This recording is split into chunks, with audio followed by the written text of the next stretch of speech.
আরব বিশ্বের উলামায়ে কেরাম সহ আল-লাজনাতুদ দাইমা লিল ইফতাহ, সৌদি আরবের ফিকহি বোর্ড সহ সমসাময়িক উলামায়ে কেরাম যারা আছে সবাই এই ব্যাপারে একমত। আজানের মতো ইকামতের যে জবাব, এই জবাবগুলো মুসল্লিরা দিবে, তবে ইকামতের জবাবগুলো মুসল্লিদের জন্য দেওয়া এটা মুস্তাহাব বলছে তারা। কি বলছে বলেন তো? মুস্তাহাব। কেউ কেউ যদিও ওয়াজিব বলছে। হানাফি মাযহাবের ফিকহের কিতাব দুরুল মুখতারের মধ্যে আছে যে ইকামত দিবে মুয়াজ্জিন সাহেব, আর মুসল্লি যারা আছে তারাও মুয়াজ্জিন সাহেবের সাথে এই ইকামতের জবাবগুলো দিবে। কদ কামাতিস সালাহ, কদ কামাতিস সালাহ যখন বলবে, তখন আমরা কি বলবো? এই ব্যাপারে একদল আলেম বলে তোমরাও কদ কামাতিস সালাহ, কদ কামাতিস সালাহ বলবা। বাকি আরেক দল বলে তখন বলা আকামাহাল্লাহু ওয়া আদামাহা। কি বলা? আকামাহাল্লাহু ওয়া আদামাহা, এটা বলা মুস্তাহাব। আবার একদল বলে না, শুধু কদ কামাতিস সালাহ বলা। আর আমি আপনাদেরকে বলি আপনারা দুইটাই করেন।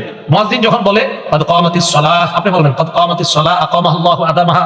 আবার মুয়াজ্জিন বলবে কদ কামাতিস সালাহ, আপনি বলবেন কদ কামাতিস সালাহ আকামাহাল্লাহু ওয়া আদামাহা। তাহলে দুই দল একটা আমল হয়ে যেতেছে, দুই দল একটা আমল হয়ে যাইতেছে।